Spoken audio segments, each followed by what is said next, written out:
अस्सलाम वालेकुम जी। तो आज हमारी रेसिपी है बहुत ही यमी और टेस्टी सा बटर चिकन। इसको घर में बनाएंगे लेकिन इसका टेस्ट बिल्कुल रेस्टोरेंट के जैसा होगा, जो कि आप मार्केट से बहुत ही ज़्यादा महंगे दामों ख़रीद कर लाते हैं। बहुत ही यमी और बहुत ही टेस्टी सिंपल मसालों के साथ घर पे किस तरह से बनेगा। और यकीन करें, इसका जो चिकन का मीट है वो बहुत ही ज़्यादा टेंडर और जूसी है। रेसिपी को आपने ज़रूर फॉलो करना है और किसी भी पार्ट को आपने मिस नहीं करना है। तो चलिए ये फिर ज़बरदस्ती रेसिपी को स्टार्ट करते हैं। अच्छा जी, यहाँ पर हमने ले लिया है 1 किलो चिकन, जिसको अच्छी तरह से साफ़ करके धो लिया और धोने के बाद इसको ड्राई करने के बाद आपने इसके ऊपर 1 चाय का चम्मच नमक शामिल कर देना है। 1 चाय का चम्मच ये आपने अदरक और लहसुन का पेस्ट ले लेना है और 1 कप भरकर आपने इसके अंदर गाढ़े वाला दही यूज़ करना है। पानी वाला दही इस रेसिपी में मत इस्तेमाल कीजिएगा।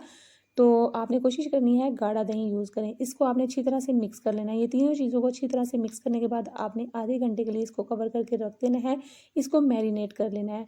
उतनी देर तक हम इसका मसाला जो है वो बना लेते हैं। तो यहाँ पर हमने कढ़ाई के अंदर 2 चम्मच ऑयल के ऐड किए हैं।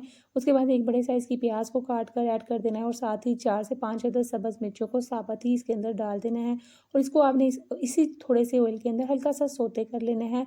अब इसके अंदर आपने काजू भी ऐड कर देने हैं। अच्छा, अगर आपके पास काजू नहीं है तो इस रेसिपी में आप बादाम का भी इस्तेमाल कर सकते हैं। हल्का सा सौते होने के बाद आपने इस मसाले को प्लेट में निकाल लेना है और इसको ठंडा करने के बाद आपने किसी भी मिक्सी के जार में डालकर थोड़ा सा पानी शामिल करके इसका आपने पेस्ट बना लेना है।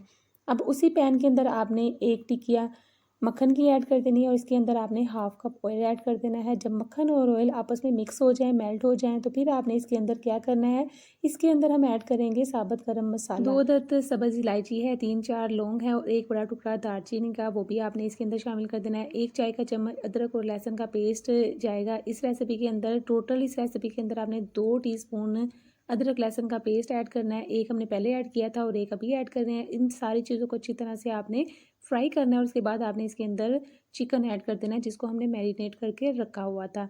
ठीक है जी, अब आपने इसको तेज़ आंच पर जो है वो फ्राई करना है ताकि जो योगर्ट का पानी है वो अच्छी तरह से ड्राई हो जाए। लेकिन यहाँ पर थोड़ा-सा गैस का इशू है, गैस के जाने का टाइम हो रहा था, तो मैंने ये दोनों काम इकट्ठे कर लिए हैं। मैंने जो पेस्ट रेडी किया था वो भी अभी ही ऐड कर दिया है और इसको कवर करके मैं पका लूँगी। अगर आपके पास टाइम शॉर्ट है तो आप इस रेसिपी को फ़ॉलो कर सकते हैं। अदरवाइज़ आपने क्या करना है, जब हमने चिकन ऐड किया था तो आपने उसी टाइम पर इसकी अच्छी तरह से भुनाई करनी है। जब दही का पानी ड्राई हो जाए तो फिर आपने ये वाला पेस्ट इसके अंदर ऐड करना है।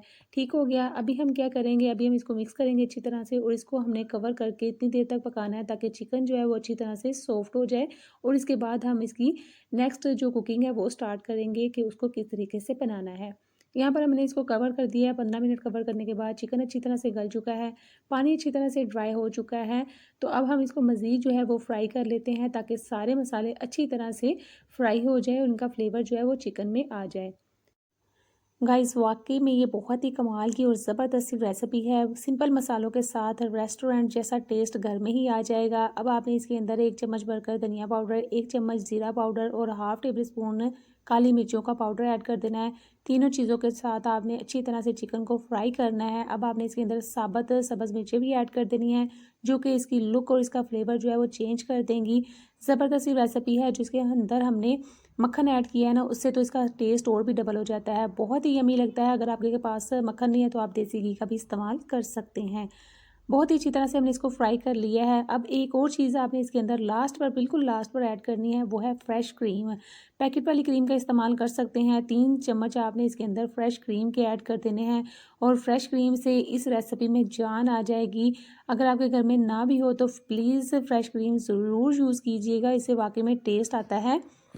चलें जी, हमने फ्रेश क्रीम ऐड कर दी है। अब चूल्हे की फ्लेम आपने तेज़ कर लेनी है और इसको आपने तेज़ आंच पर फ्राई करना है और इसके बाद आपने इसको चूल्हे की फ्लेम को बंद करके आपने धनिये के साथ इसको गार्निश करना है, कटी हुई अदरक के साथ इसको गार्निश करना है। खाते वक़्त आपने इसके ऊपर लेमन निचोड़ना है। ज़बरदस्त सी रेसिपी है, आपने इसको ज़रूर ट्राई करना है। गरमा-गरम नान या फिर पराठे के साथ इसको सर्व करिएगा। यकीन करें, खाने वाले अपनी उँगलियाँ चाट जाएँगे, इतनी मज़ेदार बनती है। बिना हमने इसके अंदर ना कोई हल्दी ऐड किया है, ना ही लाल मिर्च का पाउडर ऐड किया है। बस 3-4 चीज़ें ऐड की हैं और इसी से ही इस रेसिपी का टेस्ट जो है वो कमाल का हो गया और खुशबुएँ तो बहुत ही लाजवाब आ रही है। रेसिपी को ज़रूर ट्राई कीजिएगा। इस तरह की बहुत सारी अच्छी-अच्छी वीडियोज़ मेरे चैनल पर मौजूद है। चैनल का विज़िट भी ज़रूर कीजिएगा। अपना बहुत सारा ख़्याल रखिएगा और मुझे भी दुआ में याद रखिएगा और चैनल को ज़रूर सब्सक्राइब कर लीजिएगा। Take care, bye bye and अल्लाह हाफ़िज़।